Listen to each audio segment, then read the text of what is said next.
Hello, welcome back to the Pinhook's Eyes Up Here comedy show. I'm so excited to be here tonight as your host. As always, we do this every Thursday if you're tuning in for the first time. Hello, I'm Natalie Varkey, and I regularly host the monthly show, The Pinhook, but we've been doing this online show weekly, and I'm so excited that you're here. And if you're tuning in now, you should share this feed to your Facebook page. Let's get some more viewers.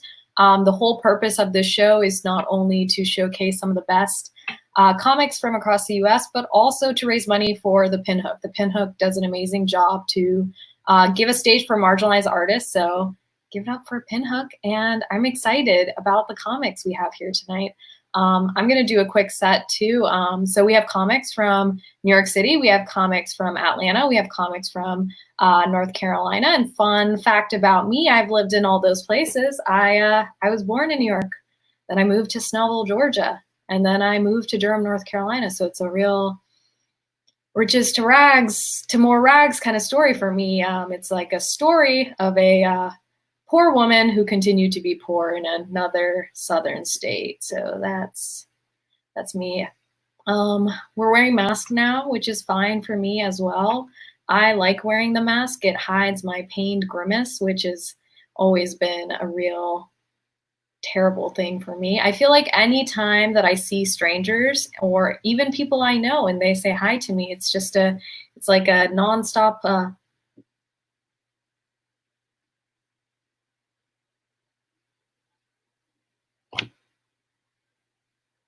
so no more of that. So I'm glad. I've been going on a lot of walks recently, lots of walks. And when I go on these walks, I like to rate the bushes, 1 out of 5 bush, a 2 out of 5 bush. I've been seen a 5 out of 5 bush. So that's what I do. But I also like to take pictures of things while I'm walking, like things I find, like just a walk find. And today I was on a walk, and on my trail I found, before that, I've found a lot of things. I have many photos. I have a whole album just dedicated to these things that I find. I found an empty bag of imitation crab. I've found loose dental floss, condoms, and also today, this is my favorite find so far, I found a children's banana toothbrush. So I don't know if you guys can see that, but it's the most troubling, whimsical, terrifying thing that I have found to date, because I want to know what happened. Why did this baby lose their banana toothbrush?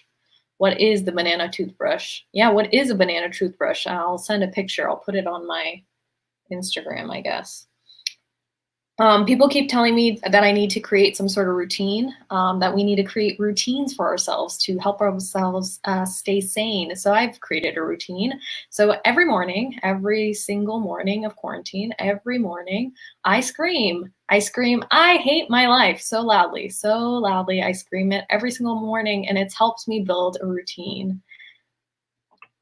I'm kidding. I don't scream that. I promise. I'm okay. I don't scream that. I whisper it. I have roommates and I'm respectful.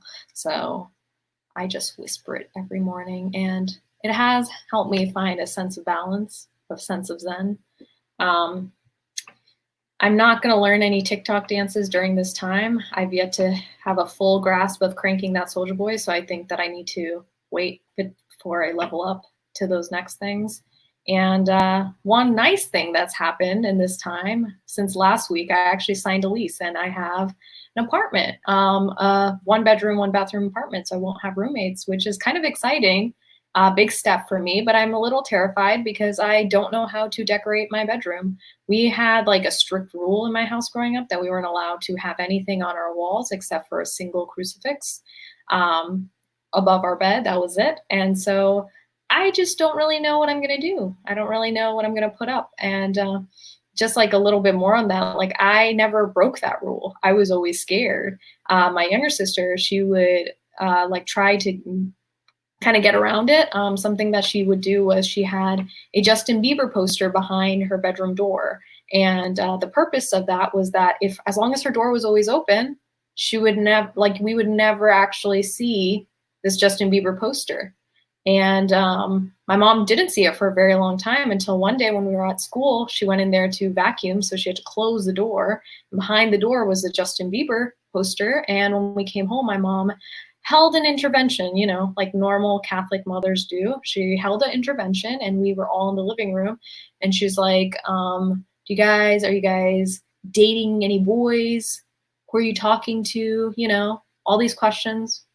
And my mom would always question us, but like always kind of have evidence, like she was a detective, like she was gonna pull out some evidence at any given point.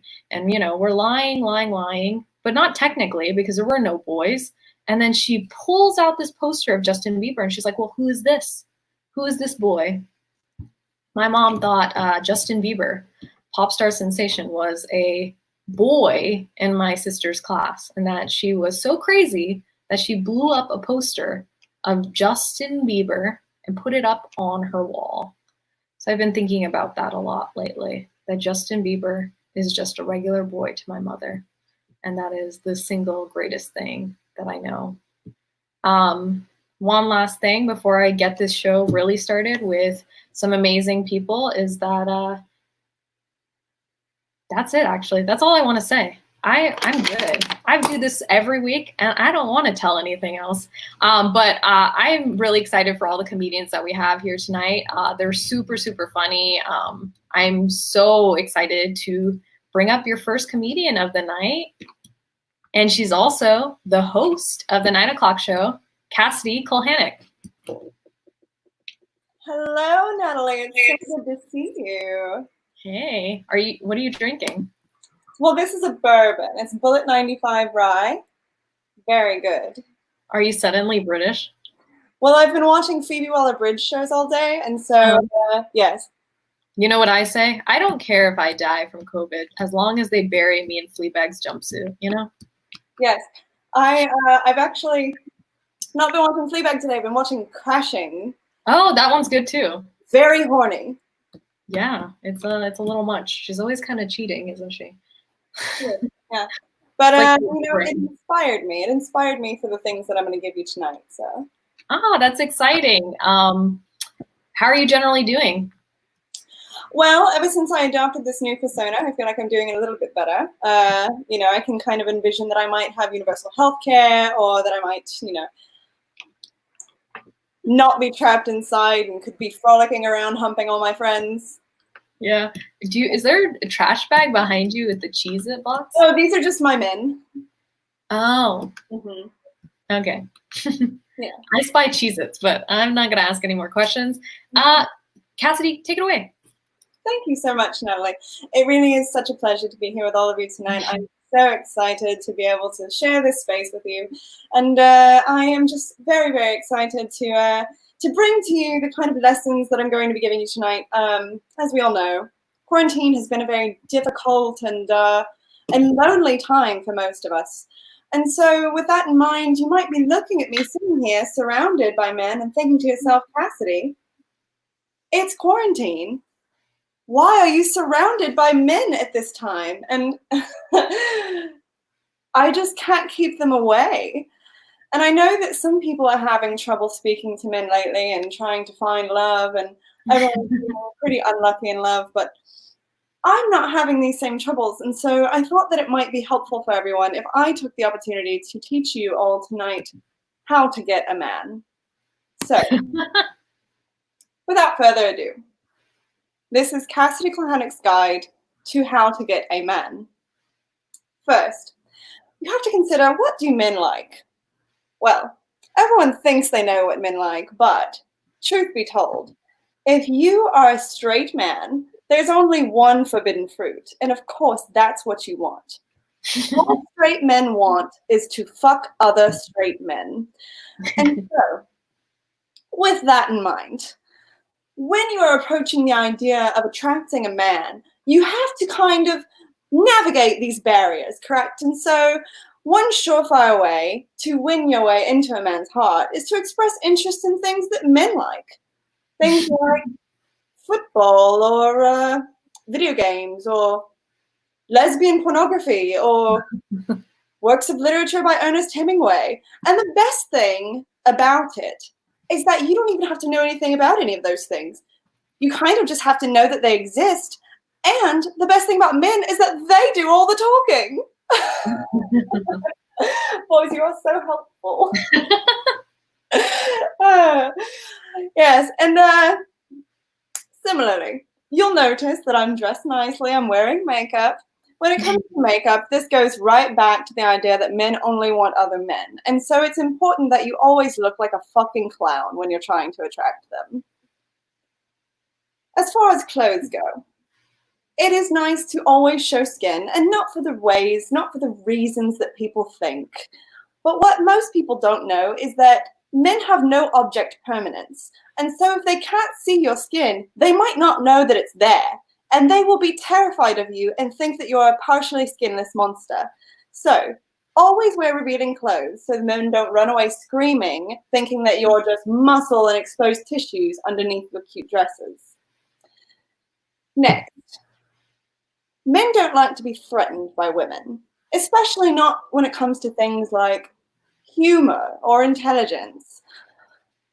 And I think that there are a couple things that you can do to make sure that you never come off as threatening to a man in those ways. First, never, ever, ever be intentionally funny. Never. It's okay to be accidentally funny as long as the joke is on you. Next, when it comes to expressing your intelligence or, reaching new feats of academic achievement, something that you can do to help assuage your man's fears is to, instead of requesting a standard diploma, request the pocket-sized version.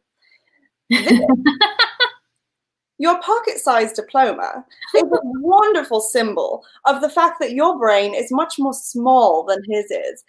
And if you frame it and hang it on the wall next to his regular-sized diploma, that is going to metaphorically communicate to everyone that comes into your home that he is a man with a hot, massive, throbbing brain.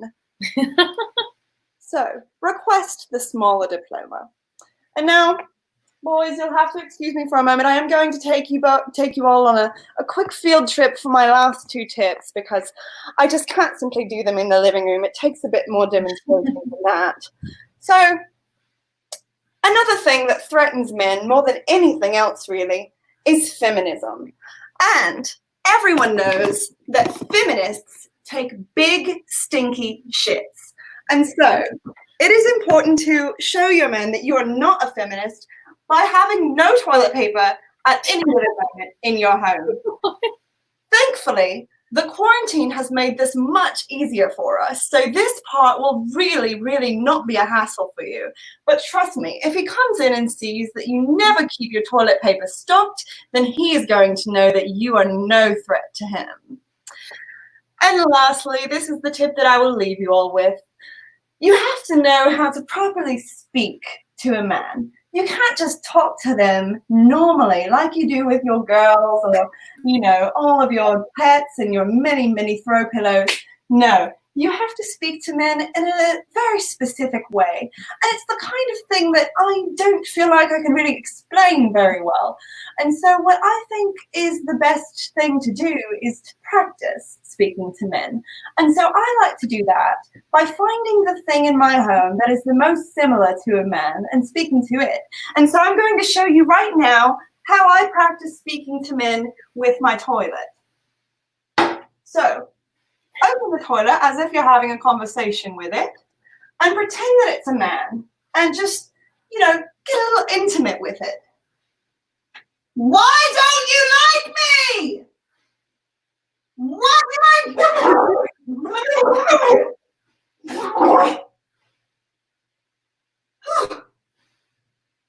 Well, this has been very illuminating for me, and I hope that you have found it helpful. And I hope that these tips come in handy for you. Happy hunting, ladies.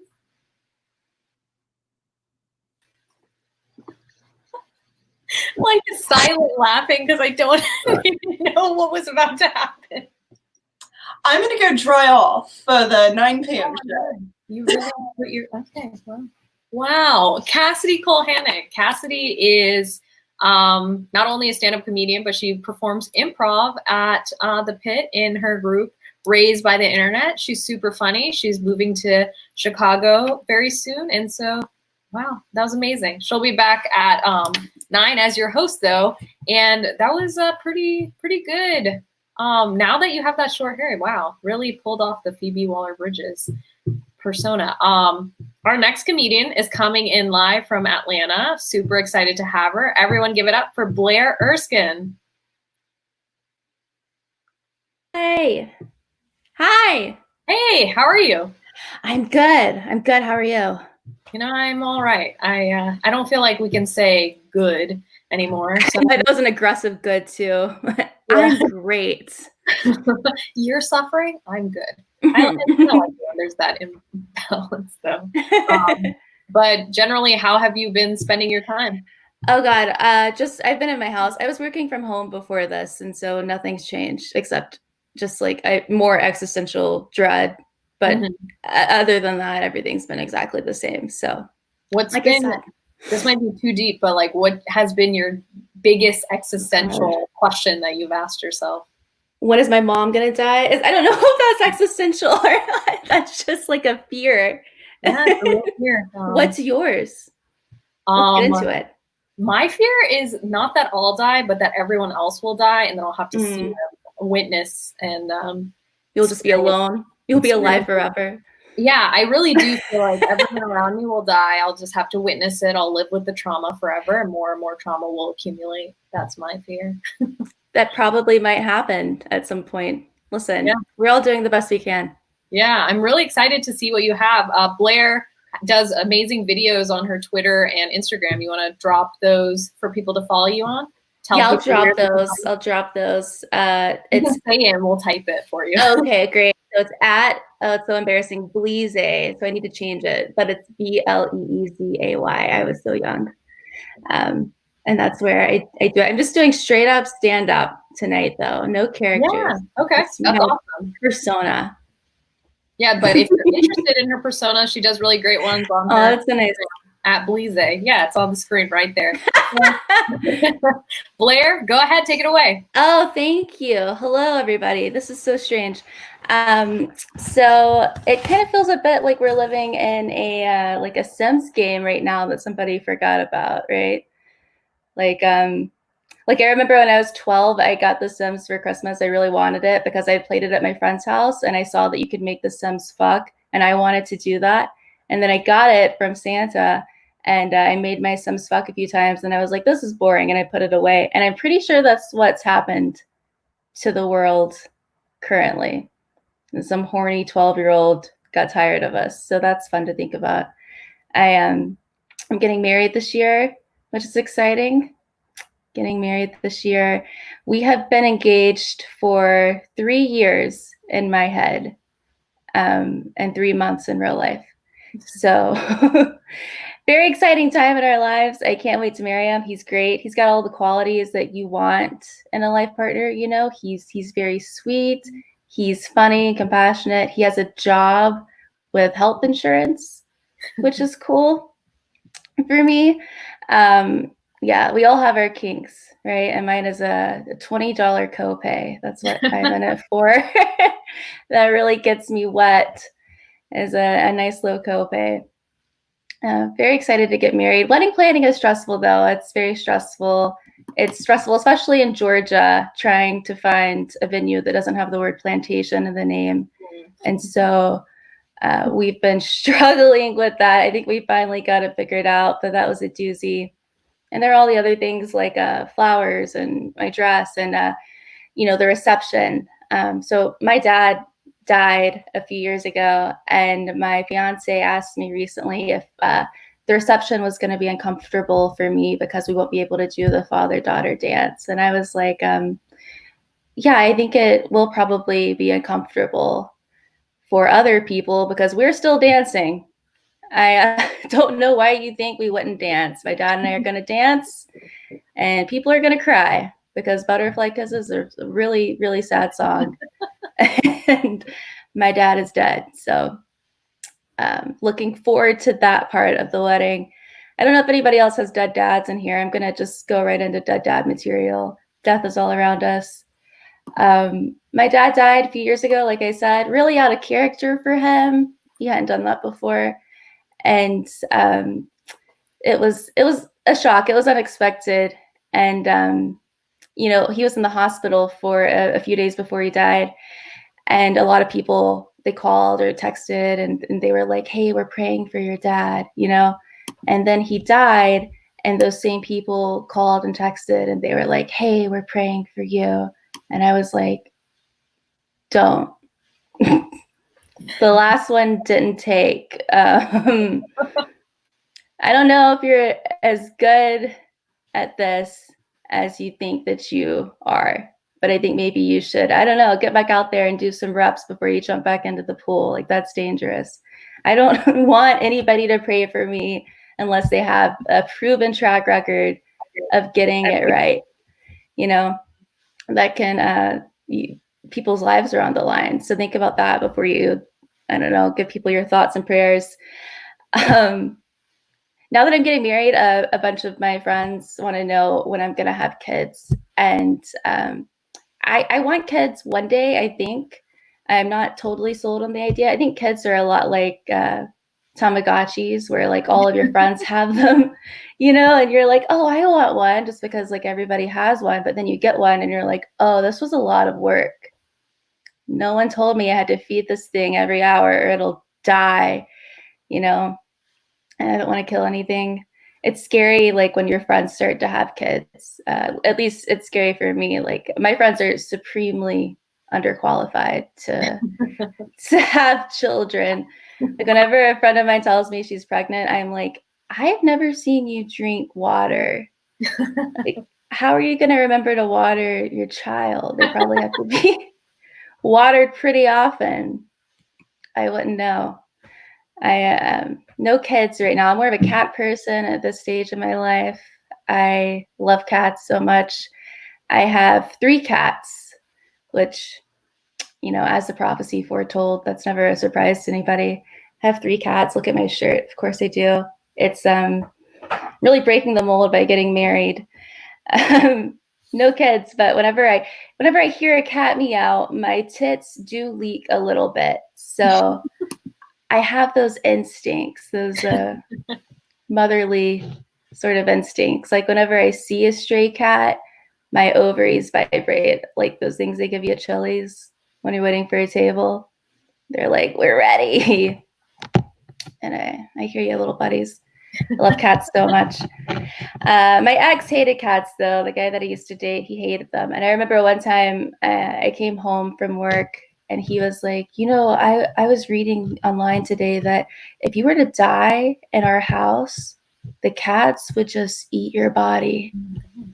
And I was like, that's interesting, because I was reading online today that if I were to die in our house, you would be under investigation. So don't get any fucking ideas here, okay?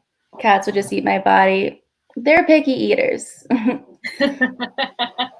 I would be honored if they took even a nibble of my body.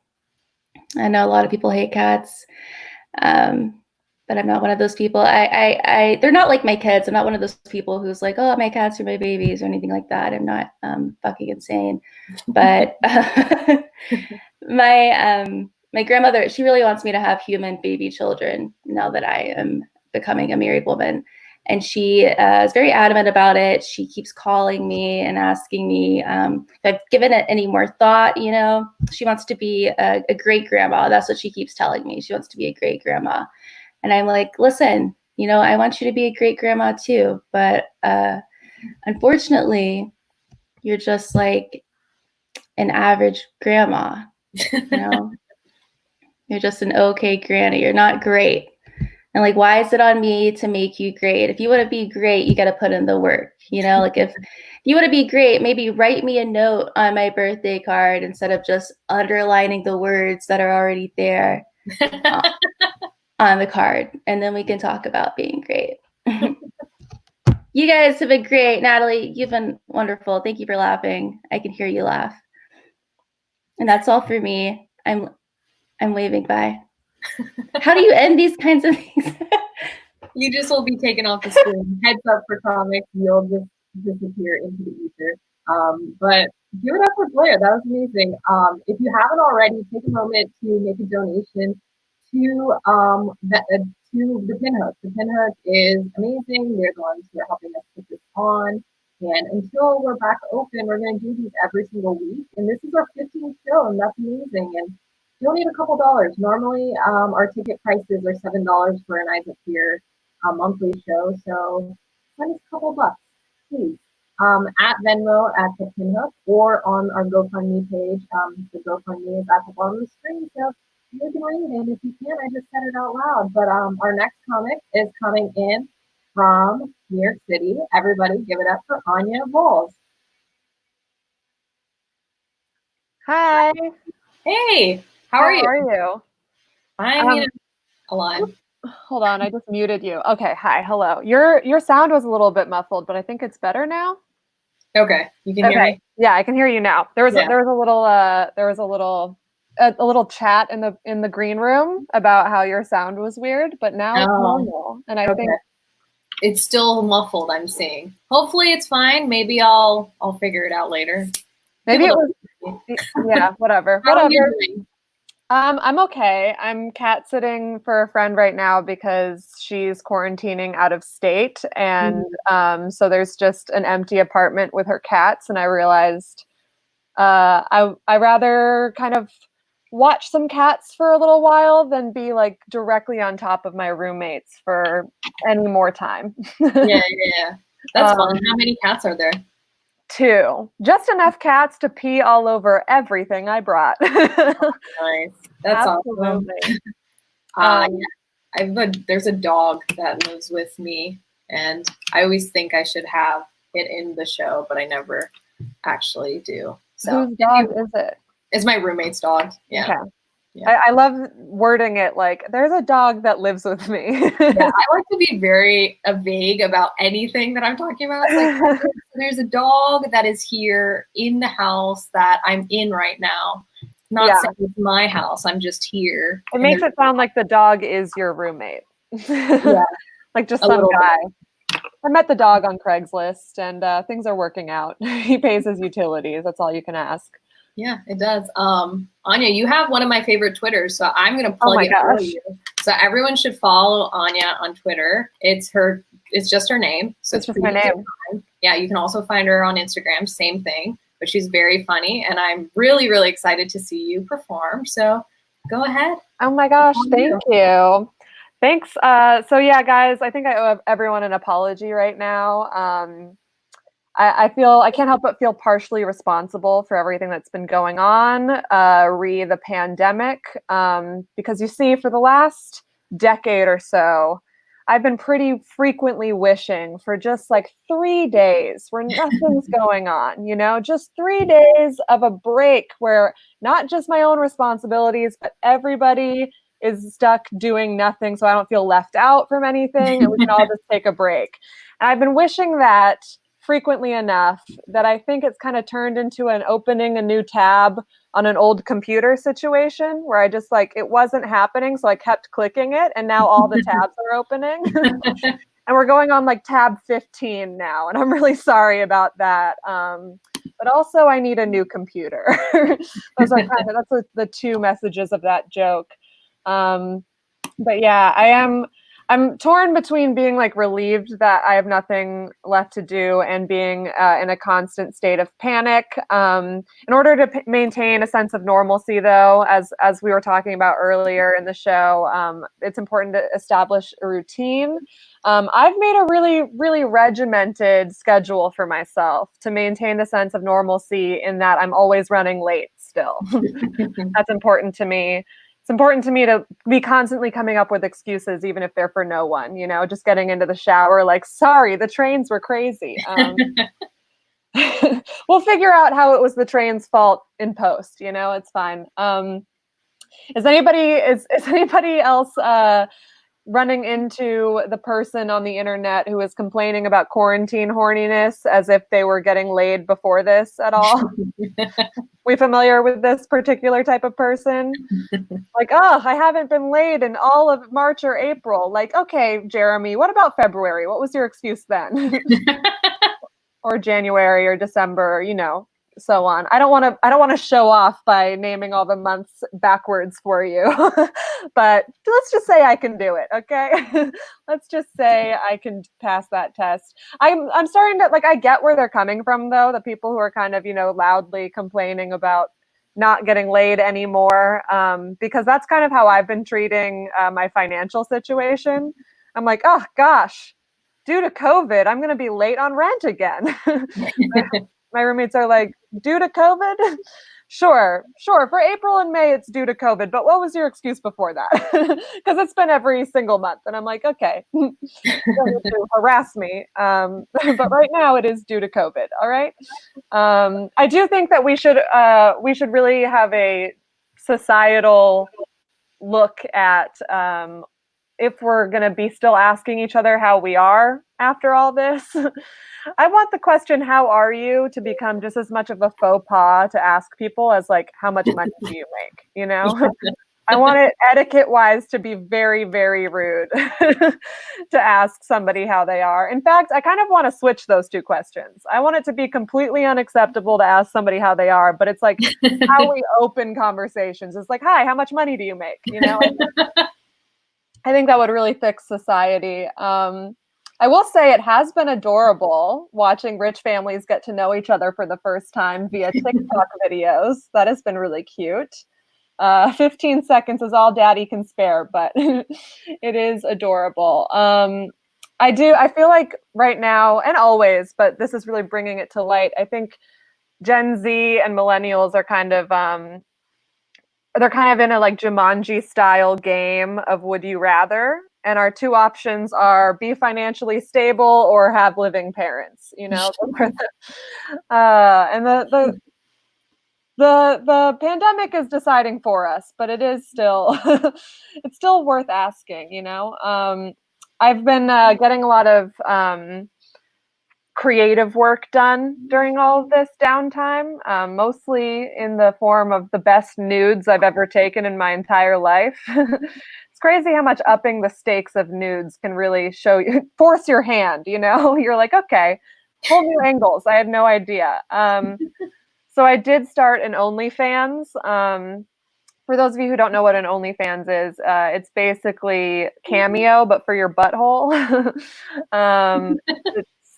It's just a platform where people pay to buy your nudes. It's just another form of camming, another form of sex work. I started an OnlyFans because right now we're really being faced with like an apocalypse kind of, and the way I figure is pussy was the first currency and it's going to be the last currency. You know what I mean? OnlyFans is like women's Bitcoin, you know, we got to get in early.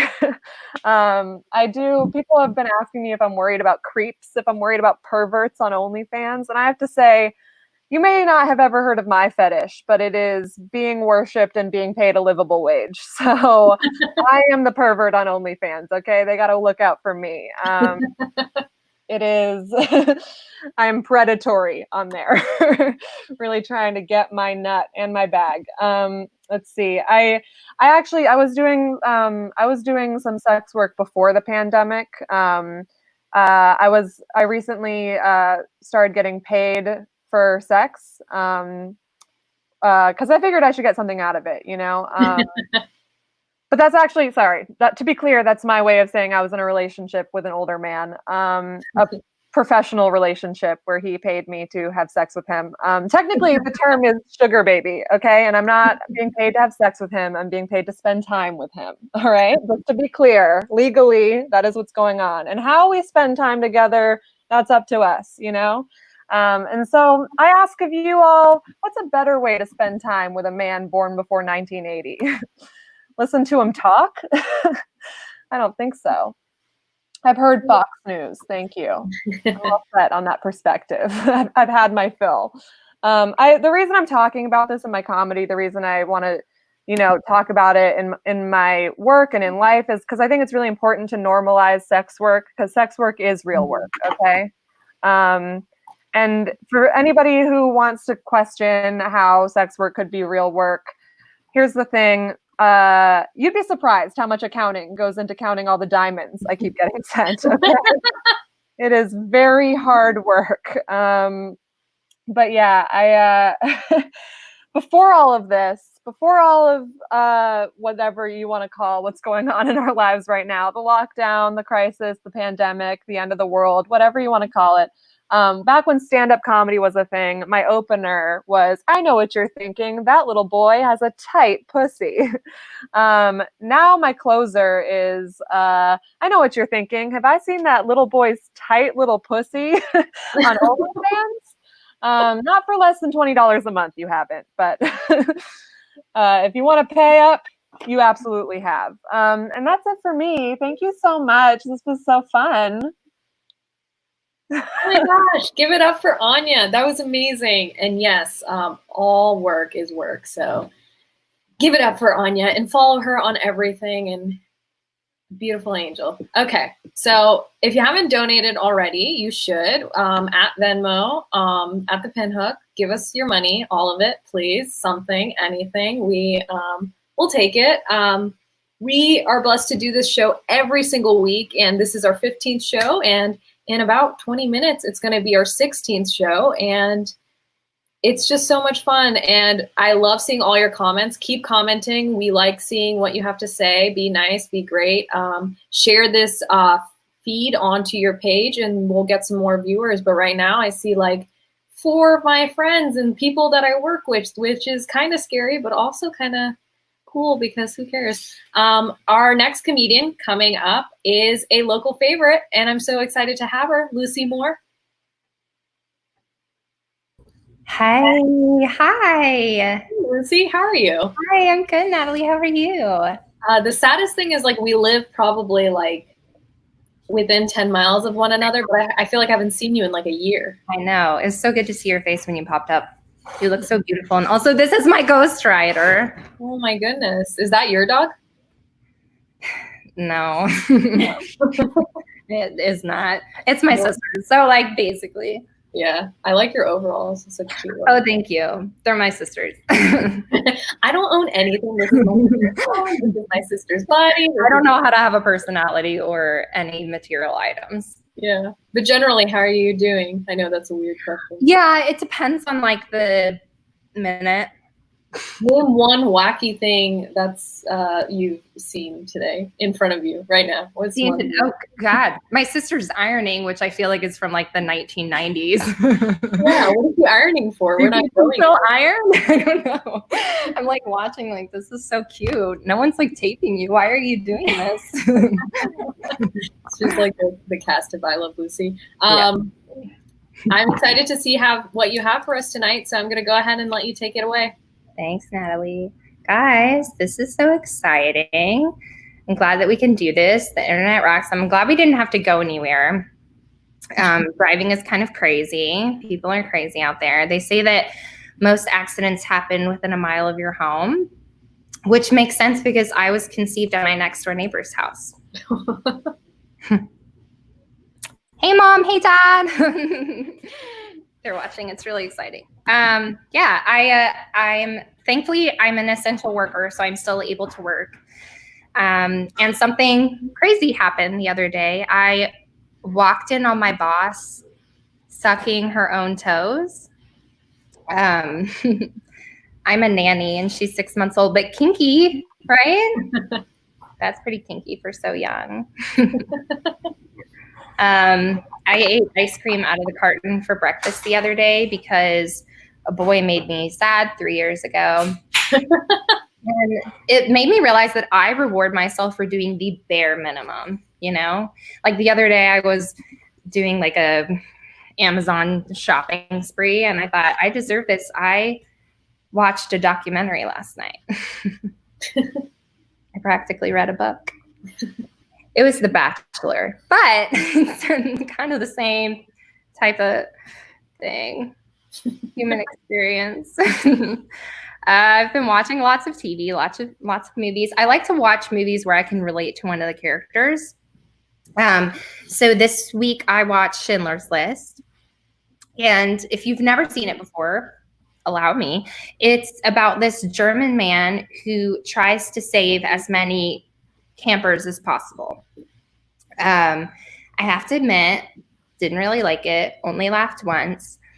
But I did relate to one of the characters, Schindler, actually. Schindler saved 0.0002% of the Jews. And I, too, have saved hardly any Jews. How did he get a movie? That's what I want to know. Where's my movie? That's my only Jewish joke. I have been talking to my therapist a lot lately because my depression is in heat right now. And the last time I talked to her, I don't know what it says about me, but I actually made her cry. It wasn't because of anything in my life. I just told her she wouldn't amount to anything. If you can't take the heat, stay out of my childhood trauma. Get out of there. I actually haven't talked to her in a few weeks, and it makes me feel bad. Like, it makes me feel like she doesn't care about me, like, why hasn't she checked up on me? So now I feel like we're both kind of playing hard to get, Having a therapist is a lot like being in a relationship. You have to threaten to kill yourself to get any real attention. I've been drinking a lot. I'm drinking a mimosa like it's Sunday morning when really I have to work tomorrow. I do have a feature on my phone that will tell me if I've had too much alcohol to drink by texting every guy I've ever looked at. Helpful. I read a study the other day that said liberals drink more alcohol than conservatives, which makes sense because my mom is only 4 glasses of wine away from being a Democrat. Thinking about slipping an edible at the polls later this year. See what happens. I was raised conservative, but I'm not anymore. So now everything scares me. Whenever I get really anxious about global warming, I just hang out with my dad because he spends the whole time telling me it isn't real. Like, I'll be like, Dad, this is really concerning me. He's like, Lucy, there's no evidence for it. I'm like, Dad, you always know what to say. He's great. I love my parents. They homeschooled me actually growing up. My mom taught me history and she taught me sex ed, which was usually just don't worry about it, go outside and play. And my dad taught me math. And it's still crazy to me, but he actually had coronavirus last month. But I'll tell you what he didn't have. Patience for me when I was learning algebra in 7th grade. Do we believe in karma yet, Dad? I don't know if I want to homeschool my kids. I'm not sure. I feel like if you're going to homeschool your kids, you're basically admitting that you know everything. And I, for one, I don't know anything. What if they ask me about sex? I don't know. Whenever a guy asks me to have sex, I just think he wants to like go outside and play, By the way, if anyone wants to have sex later, I have a Frisbee and the weather's nice. But I'll leave you with this and then I'm going to skedaddle. Oh, someone thought I was pregnant the other day because I told them I was pregnant. I just wanted to know what it would be like, It didn't go well. I don't think I'll be getting a 3rd date with him. That's all. Natalie, thank you so much. Yeah. Oh my gosh. Give it up for Lucy. If you want to find Lucy on Instagram, it's Light Loose, like LIGHTLUC. Funny girl, does comedy all around the triangle, and she actually hosts an open mic in Raleigh. So keep following her. I am really excited with how the show's going so far. Everyone has been so funny and so great and amazing. And I've been teaching all day, so I feel like I'm just kind of here, but not really. I feel like I teach on Zoom. I do comedy on Zoom. I do therapy on Zoom. I'm talking to all my friends through Zoom, and I'm just not clear if I am a real being anymore, which is where I'm at right now in this exact moment. But I'm having fun, and I hope you guys are having fun. And keep donating, keep watching, share this link. And our last comedian of the night, I'm really excited to have her because I recently got to do a virtual open mic with her. And I asked where everyone was from, and she said New York City or Twitter. And I kind of like that answer because I think from now on, anytime a white man asks me where I'm from, I'm just going to say Twitter because that is where I'm from. So everybody, give it up for Rachel Kane. Yes, Natalie. Rachel. We're all from Twitter here. It's the big unifier.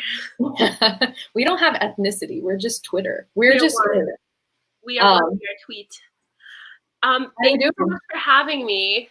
Yeah, of course. How are you doing generally? I'm generally good. I don't know if you know this, I came down on spring break to visit my grandma, and then I kind of college boyfriended it where I just I live here now. So nice. Where's your grandma located? She's in Cocoa, which is on the eastern coast of Florida. Okay. The middle. It's beautiful. Yeah. It's so scary to me that it's open. People are at restaurants. And I'm not about that. You know? So you're in grandma's house right now doing virtual comedy, living it up. That's the Ross. This is from Ross, the Ross art. Yeah, amazing. The bird. It reminds me of the Portlandia sketch. Put a bird on it. Got to put a bird on everything. Yeah. Rachel, I'm not going to take any of your time. I'm excited to see what you have for us. Good luck. Thank you. Well, I've made a lot of really bad habits during quarantine. And the worst one is that I now do musical comedy. So, here, I'm just going to share a little song with you. All right, here we go.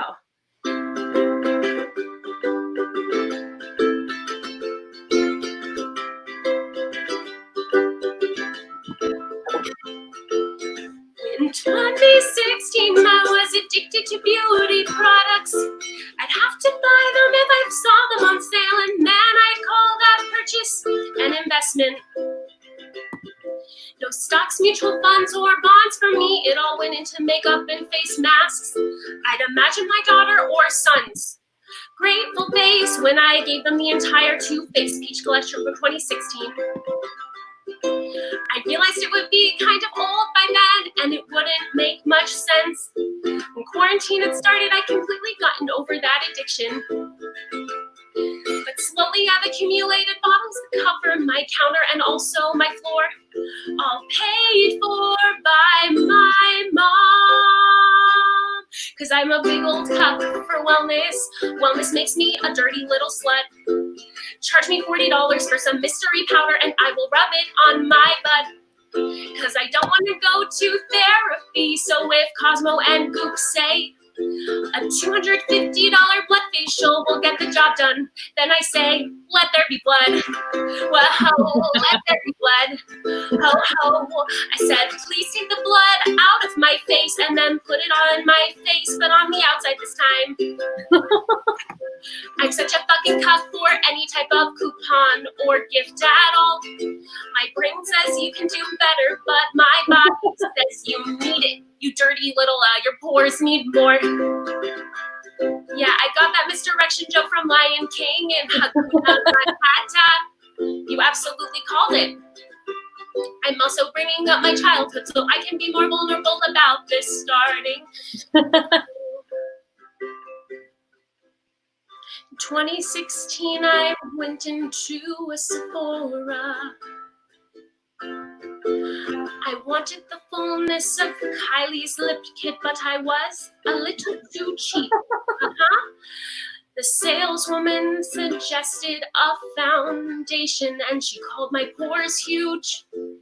And she gave me something really big to prove that I'm beautiful. Of course I know I'm beautiful, my therapist tells me all the time. But I spend so much money cause the nagging worked on me. How much money? 2 semesters of acting school. So I guess, Kylie Jenner, I'd say that this is all your fault. And in this metaphor, I think you'd be the dom. I don't know how sex works. Sorry. I'm a big old cuck for wellness. There is no recovering. My Twitter, Insta, Facebook all know my dirty secret and they take advantage of me. Cause I don't wanna work through my trauma and I also wanna feel cool. So Gwyneth Paltrow, please adopt me.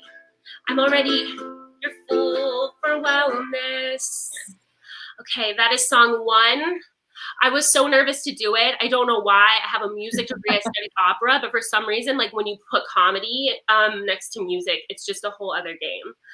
But I do have one more song. It's about a special someone. Woo. A boy I've been thinking of. All right. Okay.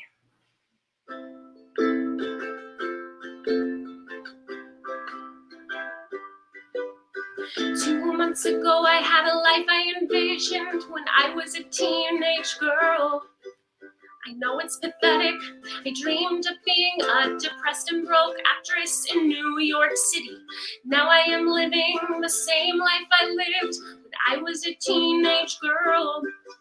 Masturbating in my room and watching King of Queens with my grandma.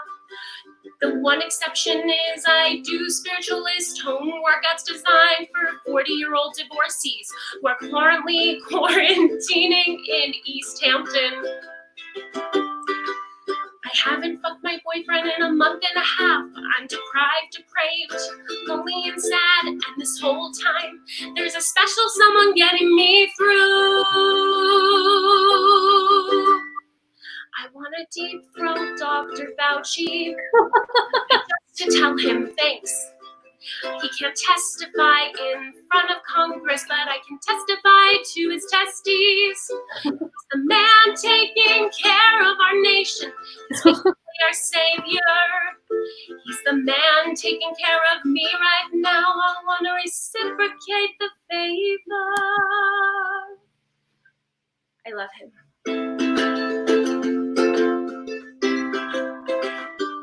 He's got a cute little accent and a job that says I grew up in a tough neighborhood and I was the nerd there. He's overcome many bullies all his life just to put up with one now all of the time to save each and every one of our lives. He's tortured. He's a saint. He was a Jew. He was born in a barn. He's Jesus. And I'm just saying that I want to give him some praise. In many cultures, you give praise on your knees, okay? Because I'm on a deep throat Dr. Fauci. It's really the least I can do. He's saving all of our fucking lives, and I can't blow all of the WHO, World Health Organization. I want a deep throat Dr. Fauci, because I am losing all control. His cool, calm, collected face leads me when I've gone astray. And Dr. Fauci, if you ever contact me, I'll say, excuse me, sir, leave me the fuck alone. I'm a child. Thank you so much. That's all of my material for now. But that was super fun to do. And thank you for having me. Thanks so much, Rachel. That was amazing. I am also going to be singing. Just kidding. You're welcome, everybody. Oh gosh, I love when very talented people just pick up comedy because they're even more talented. That was amazing. Y'all should find Rachel on Twitter. She is hysterical at all the folks you've seen on the show tonight. I'm Erin Terry. I am the person that started Eyes Up Here comedy 5 years ago.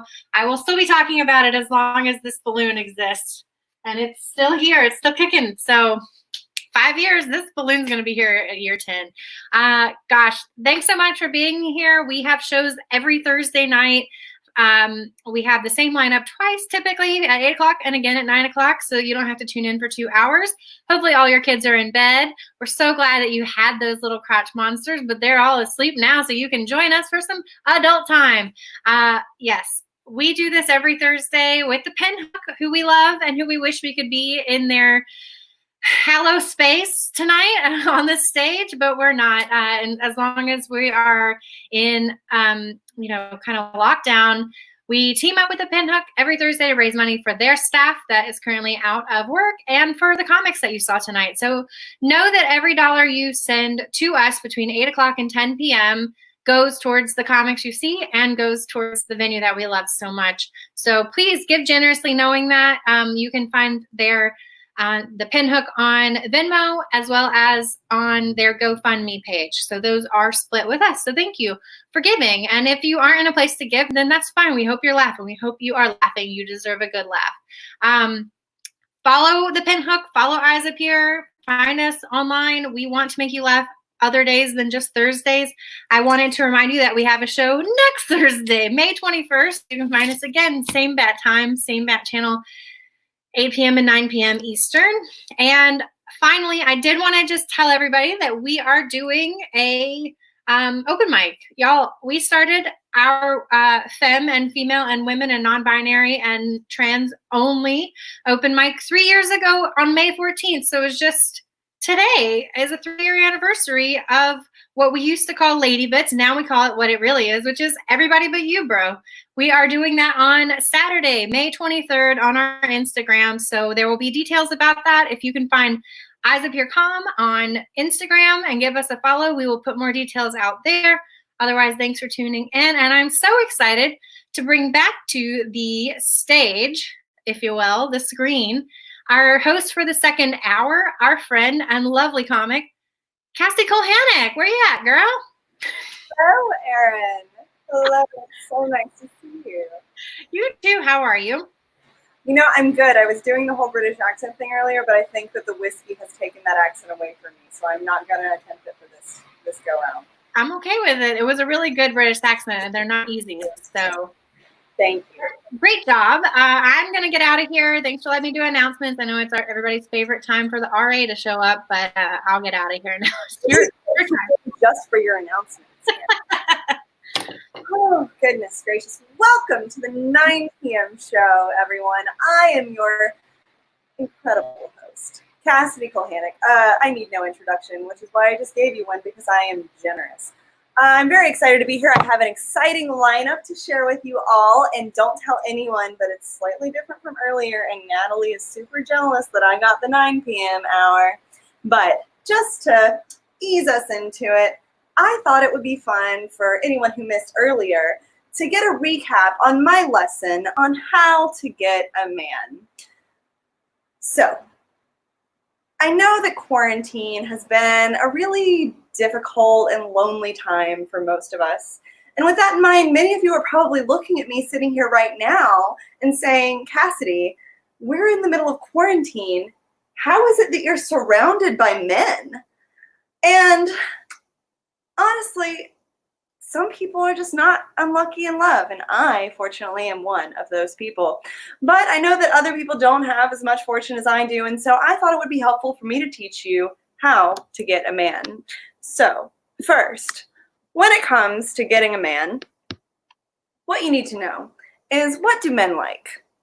Well, there is nothing that straight men like or want more than other straight men. As a straight man, straight men are the only forbidden fruit. And so, there is nobody that straight guys want to fuck more than other straight guys. So to capitalize on this, it's always a surefire way to win your way into a man's heart by saying that you're into things like football or video games or lesbian pornography or the literature of Ernest Hemingway. You don't actually have to know anything about these things. That's the beauty of men. They'll do all the talking for you. And of course, you know, since they secretly love and desire other men, that's why makeup is so important. because men are really only going to be attracted to you if you look like a fucking clown, just like all their guy friends. Well, there's a lot more to getting a man than that, though. Men don't like to be threatened by women. So I think that there are a few things to keep in mind so that you keep them comfortable and secure. Like, they don't like to be threatened when it comes to their intelligence or senses of humor. So make sure that you, as a woman courting a man, are never, ever intentionally funny. You can be accidentally funny, but only if the joke is on you. Secondly, I recommend doing something that I have had great success with, and that is whenever you have any kind of academic achievement or anything that kind of proves that you are an intelligent living being. Say you get a diploma, request the pocket size as opposed to the standard full-size diploma. Now, the beauty of these is that if you frame them and hang them up next to your prospective partner's standard size diploma, yours, being so small, is going to make his look much bigger, and you know how men get hung up on size. The difference will communicate to everyone who enters your home that your man has a huge, hot, throbbing brain, and that you're no threat to him. Of course, you don't just have to know what men like. You also have to know what men don't like and how to talk to them. I'm going to take you guys on a quick field trip because there are some things that I just can't show you in their presence. I'll be right back, boys. So, men find nothing more attractive than infants, which is why baby talk is so successful. You can also slip in a daddy here or there for added effect. So if you're trying to seduce a man, one of the most effective ways to do it is to just give him your big pouty baby eyes. Say, Daddy, baby wants to fuck.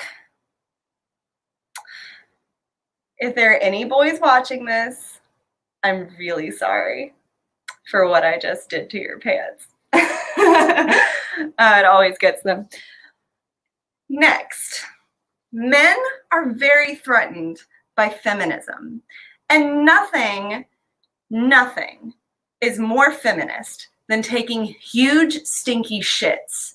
So to communicate to your man that you are no feminist, never stock your toilet paper.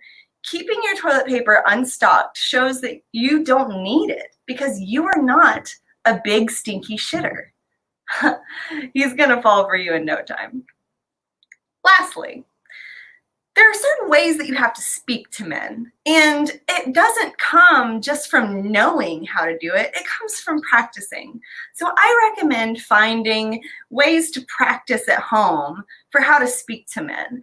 And I like to do this with the thing in my home that is the most like men. And so I'm just gonna demonstrate for you guys really quickly. So I like to come into my bathroom where I have my toilet and I just open it up. And it's as if I'm talking to any man that I've ever met. I just look at him and, you know, I say things that I want to say to men, like, why don't you like me?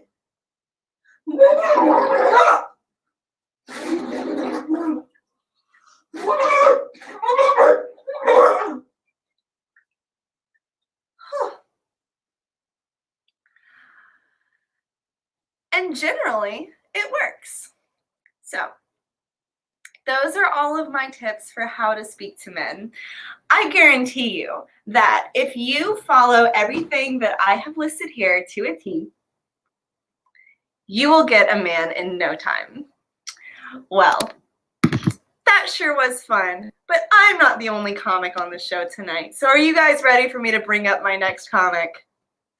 If you saw her on the last show, you know that she's fucking amazing. And you know that she's about to tear this up. So please welcome to our virtual stage, Anya Volz. Hello, thank you. Hey, oh my God, Anya, I'm so glad you're here. Did you really put your face into toilet water, or did you put something in the toilet that also has water in it? Hold on, what? I can do it again.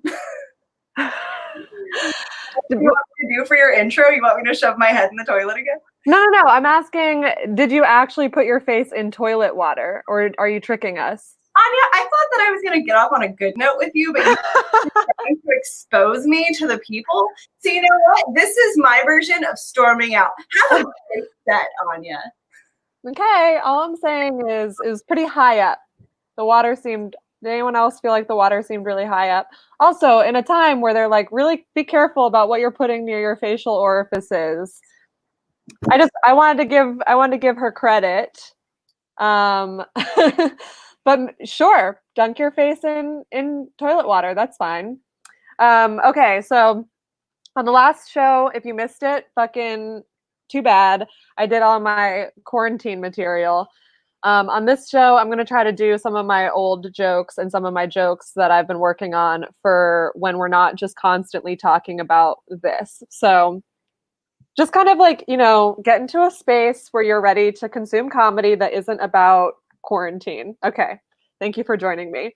I've been getting deja vu a lot lately. Anyone else a witch? Anyone else getting visions? I'll be the first to say it. I don't think we're giving deja vu enough credit as a society. I think conversationally we're treating deja vu like it's the hiccups or something. Like, oh, that's so weird. I hate when that happens. No, I just told you I tapped into the divine. If you could give that the credit it deserves. You know what I mean? Like, I remember the first time I got deja vu, I was like 6 years old. I had no idea what it was. I was with my parents. I was like, Mom, Dad, the weirdest thing just happened. I was like here, but I wasn't here, and time is meaningless, and I think we're all one. And they were like, oh, yeah, everybody gets that. Just shove that deep down and work until you die. Okay, sweetheart? Just take that as a reminder to work harder, all right, champ?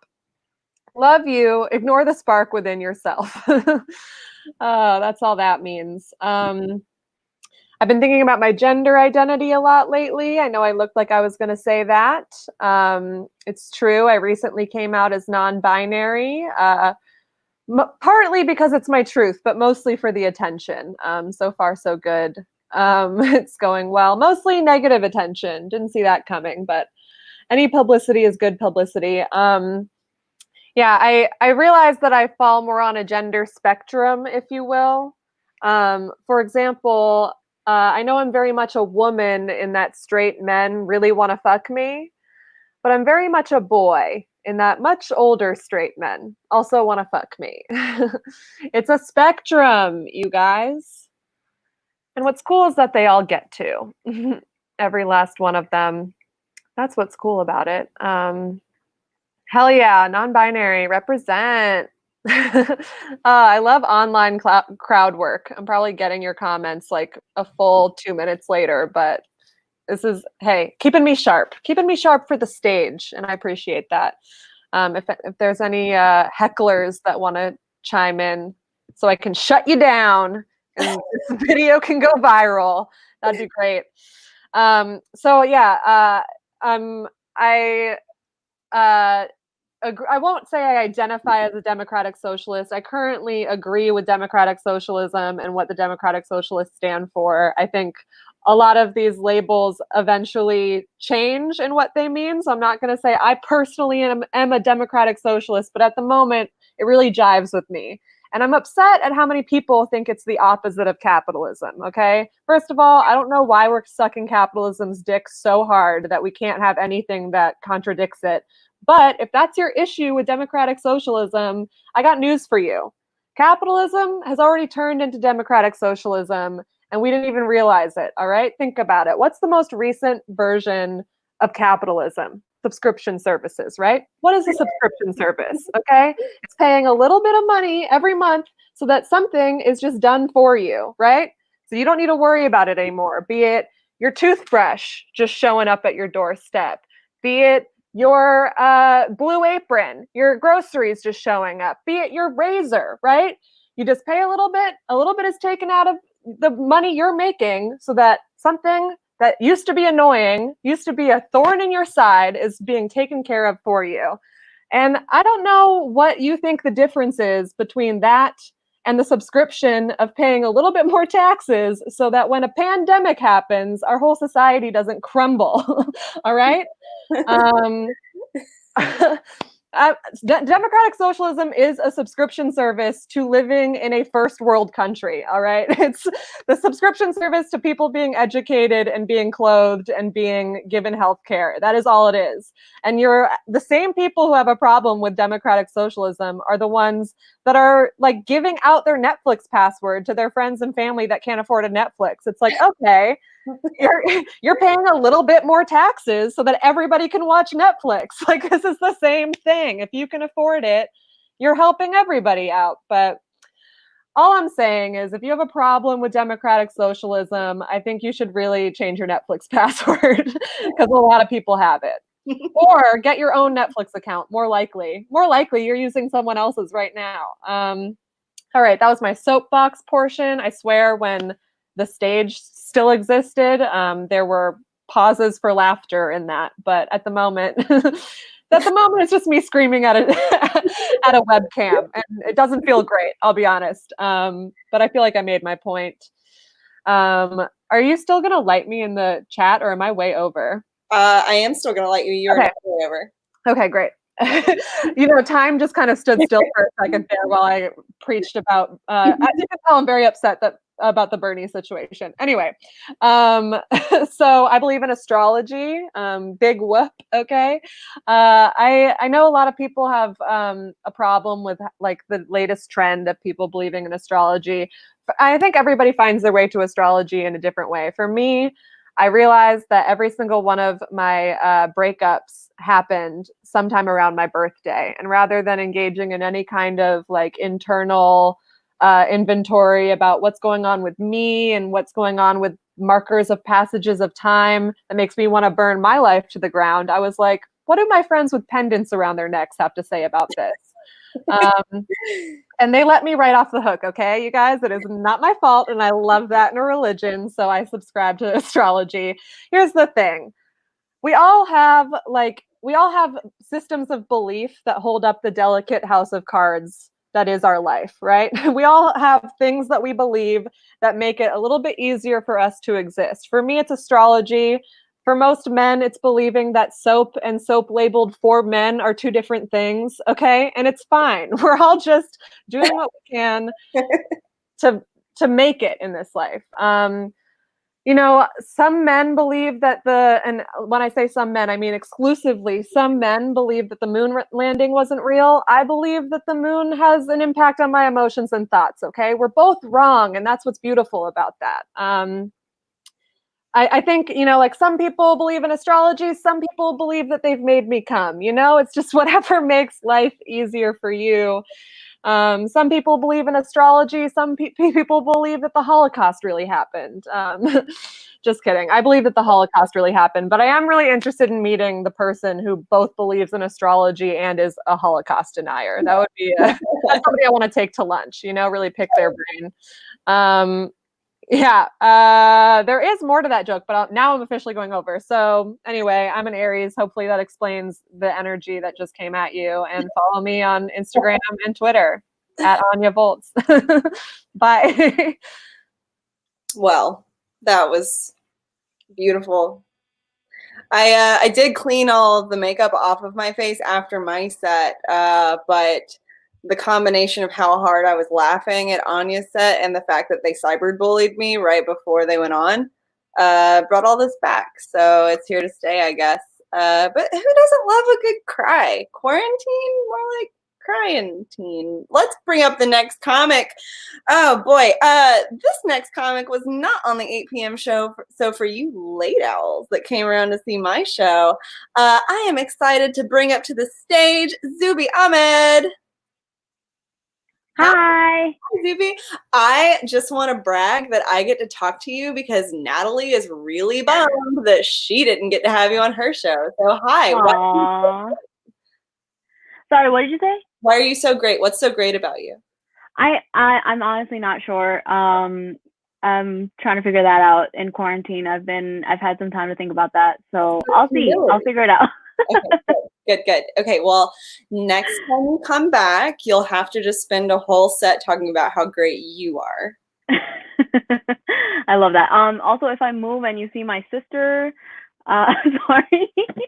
Hi, She's sister. throwing her back there.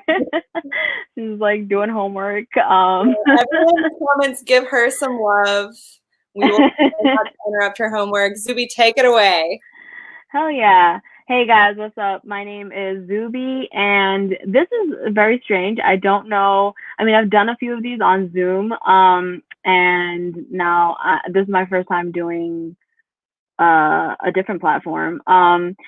And I can't hear laughs, so now I'm gonna start sweating. I'm gonna start sweating in a bit. I can feel it already. It's coming. Every time I get like this happened to me on stage too. Like every time I get on stage and like if I didn't hear laughs, I would just like profusely be sweating through my armpits. So that's really what Zoom comedy is now, or like online virtual comedy is now, is just all of me just sitting there saying jokes and sweating about it. I guess like I'll talk a little bit about myself, a little bit about who I am, and kind of pretend like this is an interview and like as if like the person in front of me can't really say anything unless I look at the comments and I see what's going on there. If you want, you can join in on my conversation that I'm having to myself. So I am Zuby. I'm from New York. I'm Muslim, so that makes me chop cheese in the streets, Habibi in the sheets, you know. And it's really just for like all the New Yorkers on here. I don't know if anybody gets this joke if you're not from New York, but yeah, that's a little bit about me. My parents are immigrants, and one of the things that like I notice about immigrants is that we don't get grounded. We get in trouble all the time, just we don't get grounded. I used to get in trouble all the time for like throwing out my food. We used to have like a lot of rice, so I'd throw out my food, and you know, like normal parents would be like, oh, you're throwing out your food. There are poor people in like back home, Bangladesh, or like starving kids, you know, in like Ohio, you know. My parents were just like, oh, you're throwing out your food. There are poor people in this house. You throw out your food, you starve, bitch. Who you playing? You know? That's kind of their attitude on these things. But I never did get grounded. It's like when you like brown parents, when you get in trouble, they just like chase you around with a hanger or like grenade launch a sandal at your face. You know, that's kind of like where it is with us. But I don't know. I never got grounded. That's kind of like a white people thing, really. Like my mom did get creative though. I'll say that. My parents got real creative. My mom used to make me hold my ears and do squats. And I don't know why. I mean, it really felt like they thought they were like Jillian Michaels in these streets or something, but like that's just how it was. Like, and you know, the joke's on them at the end of the day, because I did end up with a fat ass. So, you know, not bad. I also, I mean, I like, my parents were just like, why would I grind? Like, they didn't ground us because they were like, why would I send you to your room? Grandma's in your room, you know? There's no space for you there anyways. And that's kind of just how an immigrant home works. So while in quarantine, oh, there goes my sister. So while in quarantine, I've had a lot of time to think, a lot of time to myself. And I have been like, I like looked at pictures recently of myself, and I'm like, I don't know if this is problematic to say, but as a fat girl, I was like, you know what? For a fat girl, I've got mad neck. Okay, like I've got a really long neck. Like, I was like looking at pictures of myself, like what? I'm not even stretching. This is just my neck. Okay. Can you imagine if I was skinny? It's like really great neck. Like it's a lot of neck. I'm trying to like say this joke without turning it kind of sexual, but like it's like to the point where it's like if you take out the from any body parts, it does get kind of sexual. It's like the neck, but like, are you guys necking? You want some shin? You ever had elbow before? Like, and I also like, so I guess enough of my neck, but I've also like been thinking about how like my parents are trying to get me married. It's that time. I am of age, so my parents are like trying to get me married. And you know what, like, as a South Asian, yes, they do believe in arranged marriage and stuff, and I thought that I'd be down for an arranged marriage. I really did, because I was like, you know what, dating is hard, outsource this shit, I'm done with it. You know, you go ahead and do what you want with it. But every single time my parents would bring me someone, like one of these like suitors or whatever, you know, because I'm a princess, one of these every time they would bring me one of these guys, I would just be like, yo, why is every single one of them just like, I've just been saying like no to all of them, right? And I was just like, why are every single one of them just like boring virgins? Like, I don't know how else to explain it. It's just like, you know, you can be one or the other. You can't be both. You know what I'm saying? Like, you gotta pick a stroke. You gotta pick a stroke. But their personality, they have no personality. So it's been really hard. And my mom would get mad at me and she'd be like, why can't you just find somebody on your own? And I'm like, you never let me talk to boys. What are you talking about? This shit is hard. I don't know what I'm doing. What? And she get mad at me and I'm like, yeah, so you never let me talk to boys. And this, I swear to God, this woman had the nerve to look me in my eyes and say, you had to listen to everything I say? Yeah, remember how you make me do squats? Of course. But yeah, I just feel like I'm also bad at dating. Like, I have tried to be like romantic and stuff, but I'm also just like, I'm really bad at it. As a New Yorker, we suck at romance. We really suck at romance. Like, I've been in relationships where people are like, Zuby, I love you, and I'm like, that's what's up. You know, or like, Zuby, I die for you. And I'm like, dead ass? Like, this, I don't know how to act. I don't know how to act in a relationship at all. It's tough out there. But I will say, I do kind of get babysitters sometimes. I'm sure like all the women can kind of agree it's hard when you have that feeling, because it's like, oh no, the world is ending. I can't be bringing in a child into this world, right? And I have thought about it. And I think the thing is, like, if I'm gonna have a kid, it's gotta be gay. Like, I cannot bring a straight kid into this world. Like, this is no, like, negativity. No, we can't have that. But I'll love my kid no matter what. Okay, like gay, bi, trans, non-binary, I will love them no matter what. But if they're born with that bitch ass gene that makes them hate the taste of cilantro, it's over. They can't live in my house. What am I gonna do with you? Can you imagine they come home and they're like, Mom, I've been experimenting with cilantro. I'm like, I've been experimenting with parsley. Like, I didn't raise you like this. Get out of here. Guys, thank you so much for having me. Thank you guys. Eyes Up Comedy. Thank you, Cassidy. This was fun. Yes, that was great. Thank you so much, Zuby. My sister has that gene where she doesn't do cilantro, but I don't. So she might be the pretty one and the smart one and the one with an income, but I get cilantro. That was great. Thanks so much, Zuby. Okay. I've been muting my mic a little bit, trying to laugh when I can, but I've been muting my mic because I've been doing vocal warm-ups because I did some pretty primo shit talking in the green room with our next comic. And turns out we're about to have a little opera off for you guys. Rachel, are you ready for this? I don't think it matters whether I'm ready or not. It's here, baby. The opera. It's here. I am taking you down. I want to hear it. Please take me down. You go first. Oh, sure. Yes. Yeah. I thought you challenged me, but I guess this is how opera offs work. Yeah. Okay, a little bit of this.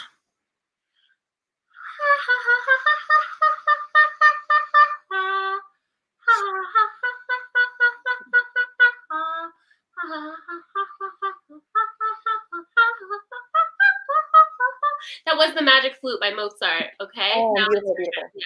Yeah. Okay, my turn. I was thinking that I would just start us off with a little. Okay.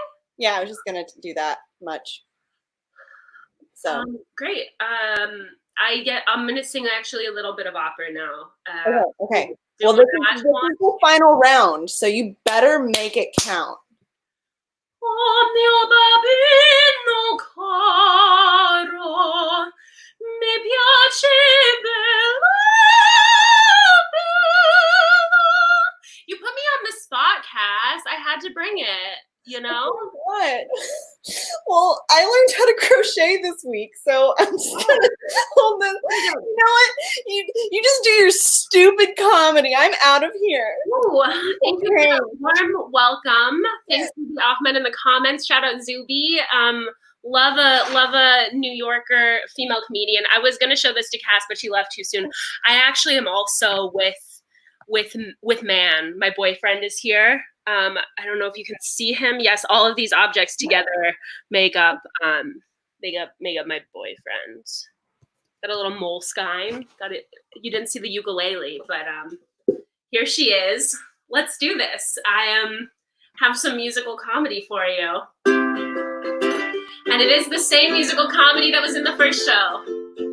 When I was 17, I was addicted to beauty products. I'd have to buy them if I saw them on sale, and then I'd call that purchase an investment.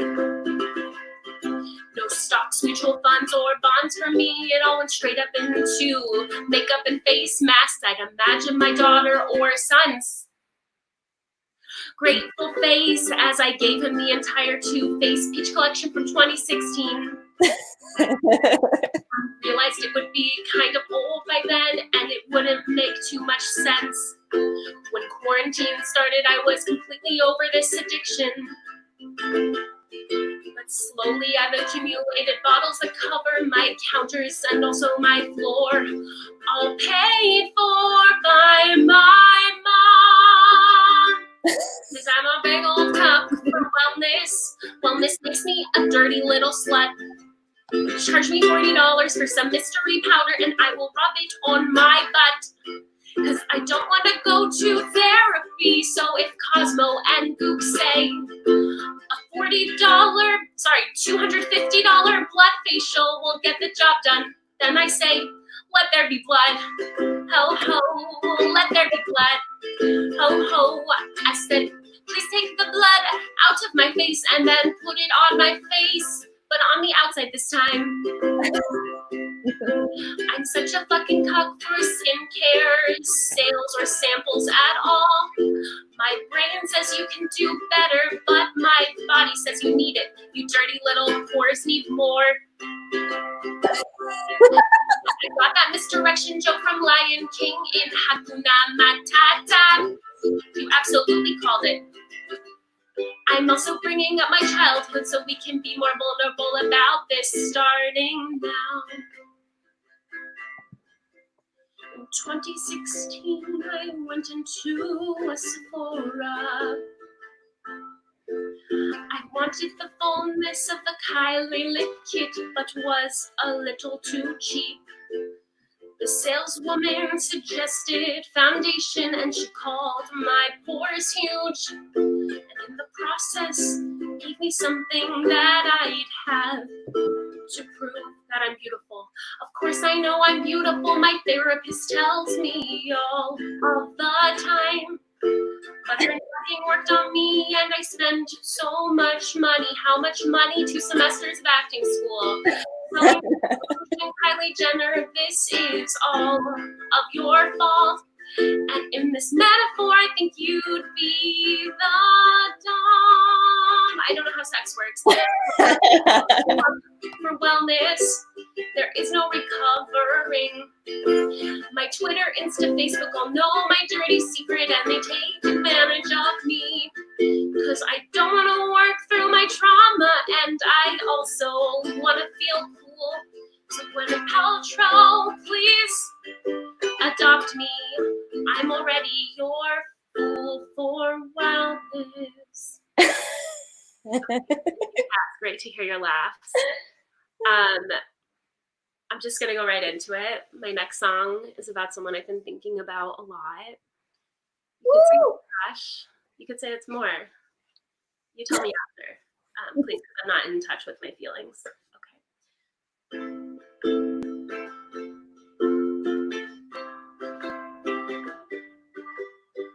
2 months ago, I had a life I envisioned when I was a teenage girl. I know it's pathetic. I dreamt of being a depressed and broke actress in New York City. Right now I am living the same life I had as a teenage girl. Mostly masturbating and thinking of Queens with my grandma. The one exception is that I do these spiritualist home workouts tailored to a 40-year-old divorcee who's probably currently quarantining in East Hampton. I haven't fucked my boyfriend in a month and a half. I'm depraved, lonely and sad, but the whole time there's a special someone getting me through.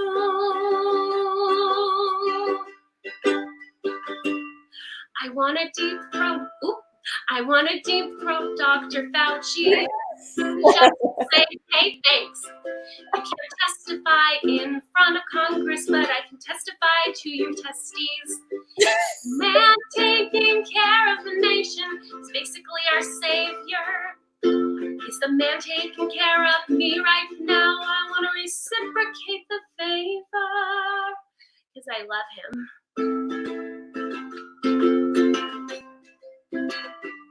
He's got a cute little accent and a job that says I grew up in a tough neighborhood and I was the nerd there. He's put up with bullies all of his life, just put up with one now all of the time to save each and every one of our lives. He's tormented. He's a Jew. He was born in a barn. He's Jesus. And I'm just saying that I want to give him some praise. On my knees, because in many culture, you might give praise on your knees. Okay. I want to throw Dr. Fauci. It's really the least I can do. He's saving all of our fucking lives, and I can't blow all of the who. I want to deep throat Dr. Fauci, because I am losing all control. This cool, calm, and collective face leads me when I've gone astray. But Dr. Fauci, if you ever contact me, I'll honestly say, back the fuck off. I am a child. Thank you so much. Thank you for having me. Thank you for letting me sing my weird little song. Please do not send this to Dr. Fauci. Thank you to the host. Thank you to the incredible other comics. Good night. Yeah, well, you know what? I'm pretty sick of everyone on this show being better than me at everything, especially looking at you, Rachel. And so I'm just gonna sing a little bit too. How about that?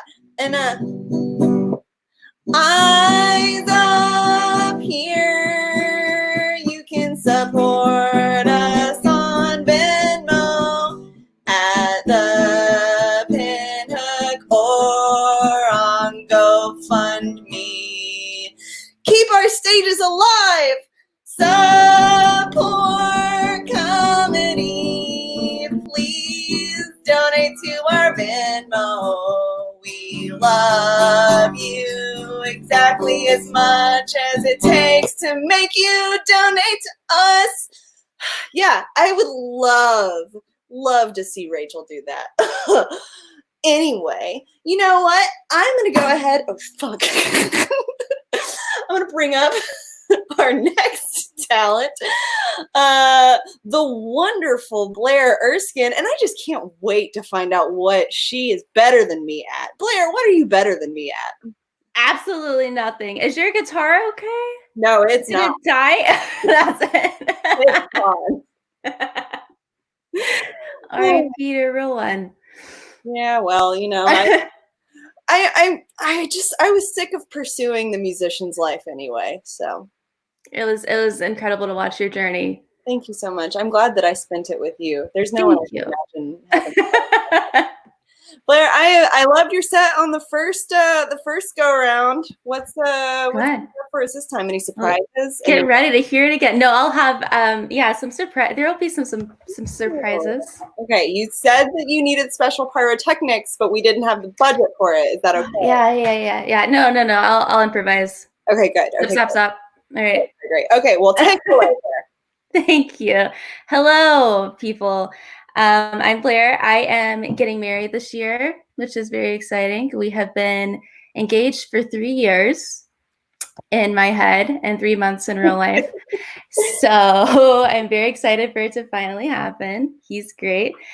We got engaged a few months ago, like before this all started, and I remember like saying a little prayer to the universe because I'm a white girl, and I was like, you know, if this isn't the right thing to do, please send me a sign.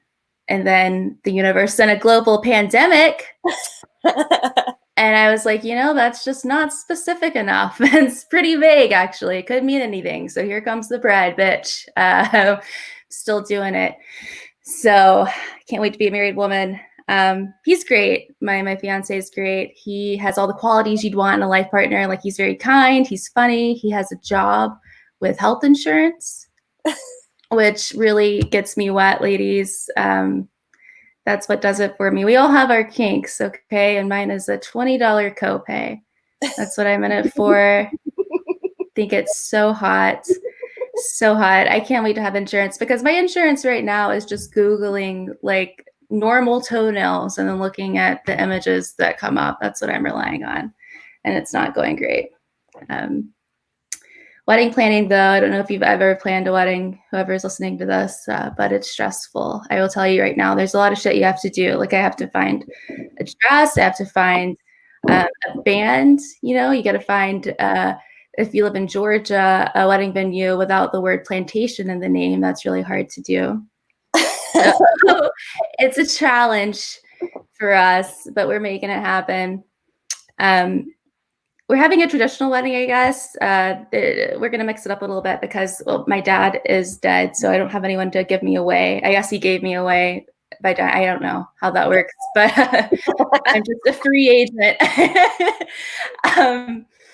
But so my fiance asked if the reception was going to be a little uncomfortable for me, you know, because I won't have my dad here to do the father-daughter dance. And I was like, yeah, I think it will be uncomfortable for everybody else because we're still dancing, baby. I don't know what you thought was going to happen, but the dance is still on, okay? Like, people are definitely going to cry during this father-daughter dance because Butterfly Kisses is a really sad song and my dad is dead. So it's going to be an experience for all of us. I don't know if you guys have dead dads out there, but I'm just going to go right into dead dad material. If you don't mind.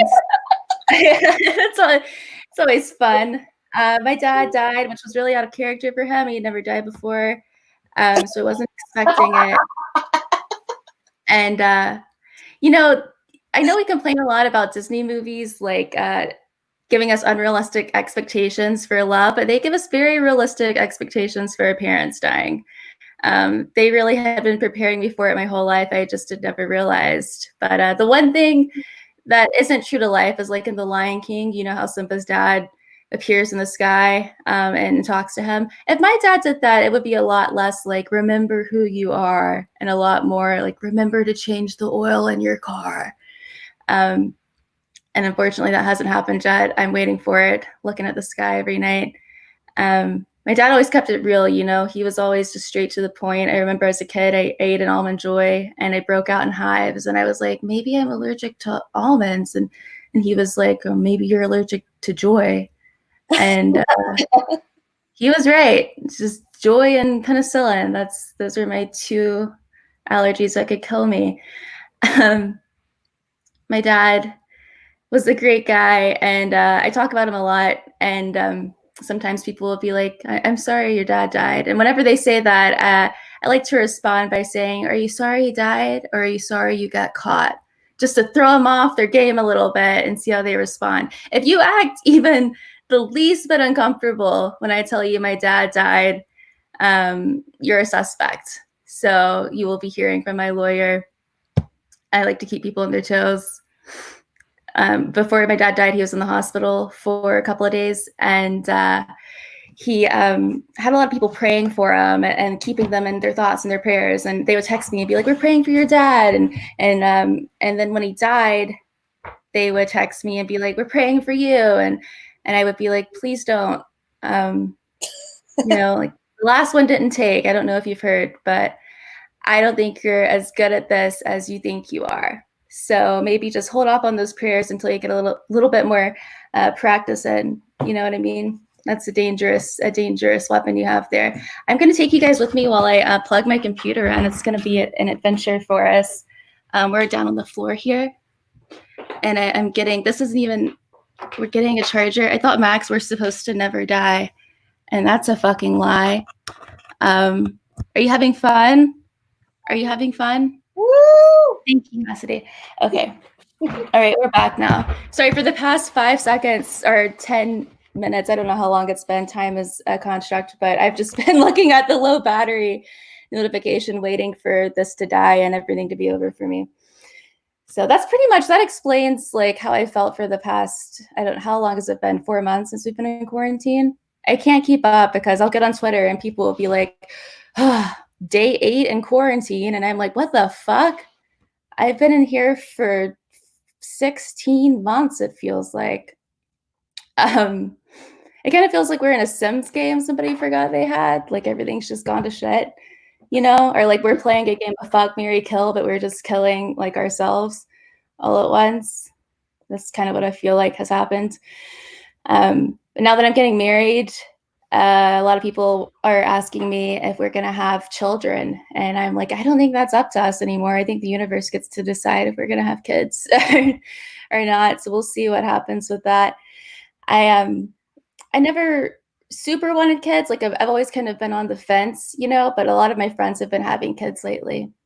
And that's pretty fucking terrifying when your friends start to have kids, because my friends are like supremely underqualified to be having children right now. Like every time a friend of mine tells me she's pregnant, I'm like, Stephanie, you used to kill your Tamagotchi just to see what would happen. Like, I've never seen you drink water. How are you going to remember to water a child? Like they probably require quite a bit of watering. Anyway, guys, that's it for me. Thank you so much, Cassidy. Thanks, Natalie, Erin, and you guys. Thank you, Blair. Well, this has been, oh shit, let me get out of the frame. This has been a fun night, hasn't it, guys? I am taking over for Cassidy because she has been just blown away by how talented everyone on the show has been and how much better at everything all of them are than she is. Proof of that is my sad existence, but at least I, Marigold the Crocheted Penguin, have a hat. And that's about as good as things get in the crochet universe. So I am excited to bring up our next talent, who I am willing to bet has never been brought on stage by a stuffed penguin before. Give it up for local favorite, Lucy Marr. Thank you, but also this has happened to me like 7 other times. So what you're saying is I'm not special to you. Mm-hmm. And what you're saying is I have no inherent value or worth. Same old. Cassie, did you make that? What? Sorry, are we staying in character? How was your day, little guy? It was good. Just spent the whole day waiting to hear your set, Lucy. Oh boy. It's just 5 to 7 minutes of roasting you, little guy. I fucking dare you. Anyway, here's a tiny kiss to get your set started. Oh, yeah, right here. Thank you. Yeah, take it away, Lucy. Okie dokie. Hey, friends. How are you? I just had 4 mimosas and then dropped to the 5th one everywhere. So everything is sticky and I am tipsy. I'm glad that we're doing this online. This is great. I'm glad we don't have to go anywhere. Driving is a little risky nowadays. People are crazy. They say that most accidents happen within a mile of your home. which makes sense because I was conceived at my next door neighbor's house. So I'm still working, thankfully. I'm an essential worker, so I'm able to work. And something crazy happened the other day. I walked in on my boss sucking her own toes. I'm a nanny and she's 6 months old, but kinky, right? It's pretty kinky for so young. Yeah, I had ice cream for breakfast the other day because a boy made me sad 3 years ago. And it made me realize that I reward myself for doing the bare minimum, you know? Like the other day I went on an Amazon shopping spree and I was like, I deserve this. I watched a documentary last night. It was The Bachelor, but they're very similar. It's basically a documentary. I've been watching lots of TV and lots of movies lately. I like to watch a movie where I can relate to one of the characters. So this week I watched Schindler's List. If you've never seen it before, it's about this German man who tries to save as many campers as possible. Have to admit, didn't really like it. Only laughed once, but I did relate to one of the characters. Schindler saved 0.0002% of the Jews. And I too have saved hardly any Jews. How to get a movie? That's what I want to know. Okie dokie. I see a therapist all of the time.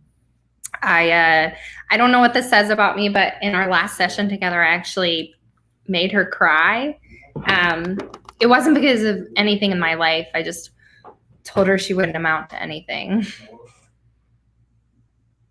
You can't take the heat. Stay out of my childhood trauma. I actually haven't talked to her in a few weeks. And it's gotten to the point where I'm almost offended, you know, like, why hasn't she checked up on me? So now I feel like we're both kind of playing hard to get. Having a therapist is a lot like being in a relationship. You have to threaten to kill yourself to get any real attention.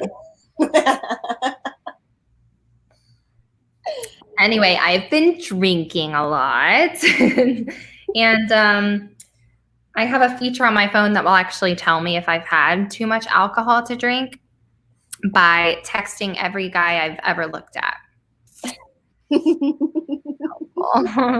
I read a study that said liberals drink more alcohol than conservatives, which makes sense because my mom is only 4 glasses of wine away from being a Democrat.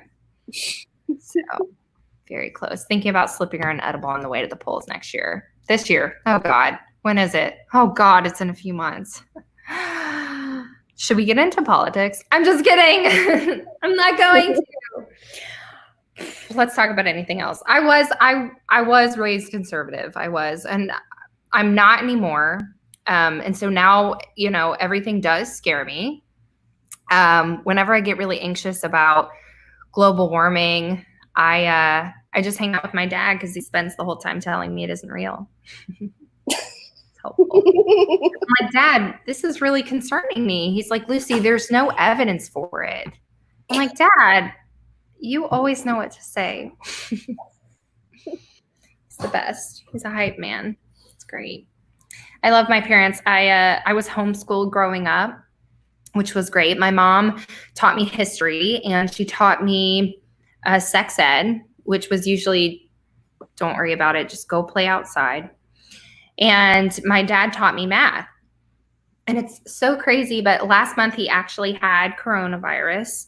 But I'll tell you what he didn't have. Patience for me when I was learning algebra in 7th grade. Do we believe in karma yet, Dad? Are we there yet? Close. I don't know if I want to homeschool my kids. I don't think so. Because when you do that, you're basically admitting that you know everything, you know? And I don't. What if my kids ask me about sex, you know? Whenever a guy has ever asked me to have sex, I thought he just wanted to go play outside. No. By the way, if anyone wants to have sex later, I have a Frisbee, so we can do that. The weather's nice. I will leave you with this, and then I'm going to go. Someone thought I was pregnant the other day because I told them I was pregnant. I just wanted to know what it would be like, you know. Didn't go well. I don't think I'll be getting a third date with him. That's all. That's all.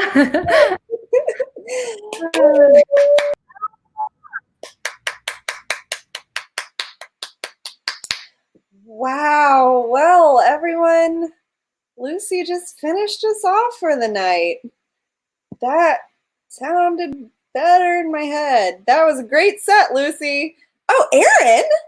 Oh, not Erin. Oh, Erin.